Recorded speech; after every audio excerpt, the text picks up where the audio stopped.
Hello friends, this is Devapriya and you are welcome to Nunia Sir's English classes.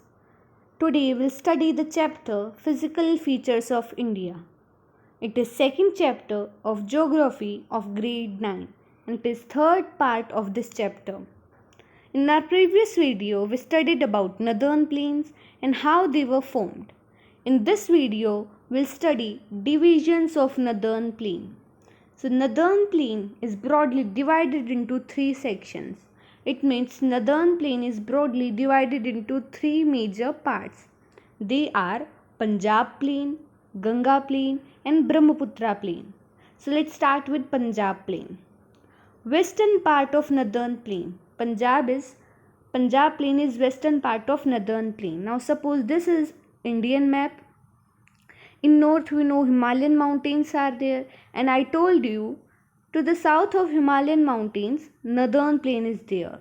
So this west part of northern plain, it is known as Punjab plain. And why it is known as Punjab plain? Because it covers major part of the state which is known as Punjab. So it is Punjab plain and it is western part of northern plain. Next is it is formed by the Indus and its tributaries. And its tributaries are the Jhelum, the Chenab, the Byas, the Satluj and the Ravi. All these are tributaries of Indus. And these all they connect and they form the Punjab plain. Next is this section is dominated by Doabs. I told you in our previous video what is Doab. Land between two rivers is known as Doab. Now example of Doab we can take is word Punjab itself is made up of two words like Panj which means five and Ab which means water. But here water means the rivers and the water bodies. So land between the five rivers is known as Punjab. Now which are those five rivers? The Jhelum, the Chenab, the Ravi, the Byas and the Satluj. And these all are the tributaries of river Indus. So this land mass between these five rivers, it is known as Punjab plain. So this is western part of northern plain, Punjab plain, we have covered it. Next is Ganga Plain. So now let's study Ganga Plain. Extends between the Ghaggar and the Tista river. Now where is this Ghaggar river? It is at the border of Uttarakhand. Suppose this is Ghaggar river and this is Tista river near the West Bengal. The landmass between these two rivers, it is known as Ganga Plain.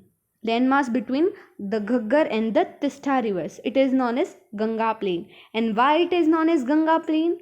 Because the river Ganga, when it originates from Himalayas, it flows through this Ganga Plain, this landmass. That's why it is known as Ganga Plain. And it spreads over the state of Haryana, Delhi, UP, Bihar, and some part of Ganga Plain is in Jharkhand and West Bengal. So all these are states in which Ganga Plain spreads over. So this is Ganga Plain. Next is Brahmaputra Plain. So east to the Ganga Plain lies Brahmaputra Plain. Now again suppose this is Indian map. We have covered Punjab Plain. We have covered Ganga Plain. Now east to Ganga Plain, Brahmaputra Plain is there. Covers most of Assam and states of northeast.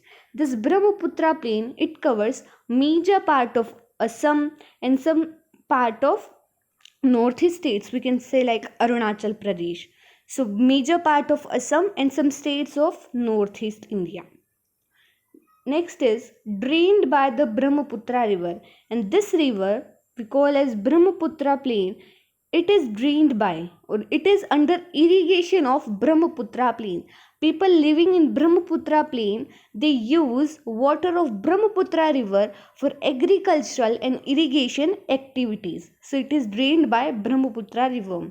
And also we can connect the name of Brahmaputra Plain with the name of the river, the Brahmaputra, because it is passing through this plain, the Brahmaputra Plain. It enters India through Arunachal Pradesh and it passes through Brahmaputra Plain and then it goes to Bangladesh.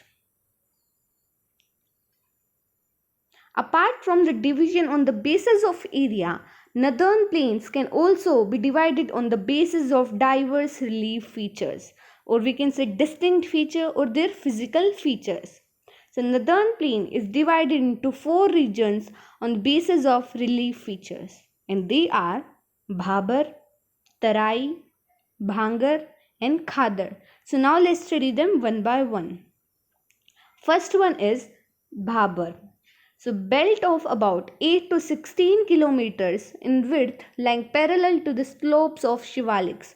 Now again suppose these are the Shivaliks range in the north of our India, and south to them a belt is there whose width is about 8 to 16 kilometers, and that belt is known as Bhabar Belt. The Bhabar area is comprised of pebbles which are brought down by rivers, and this Bhabar belt it contains small and big pebbles. We can see in this picture small and big pebbles and stones, and these stones are brought down by rivers which are flowing or which originates from Himalayan mountains. Streams disappear in the Bhabar belt. Now this is the main point. How the stream disappear in the Bhabar belt? As we know, it contains of big stones, big pebbles and small pebbles, so that main stream that will not be in collected water form, rather it will be scattered. That small water stream they will flow through those big and small pebbles. So the river is so flowing, but we are feeling like that river it has disappeared in the Bhabar belt. We can correlate it with the situation like road is there in between. If a bridge comes, the cars and the vehicles they are so moving, but will feel like they have disappeared under the bridge, but they are moving. So it is the same situation, the Bhabar belt.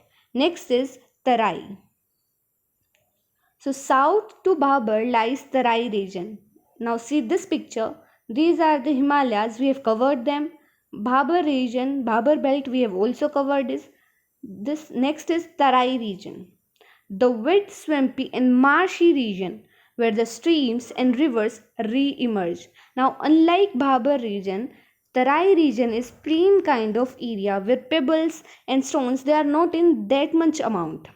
So rivers and streams they will reappear, they will be re-emerged in this area. We will be able to see them again because it is not having pebbles and stones.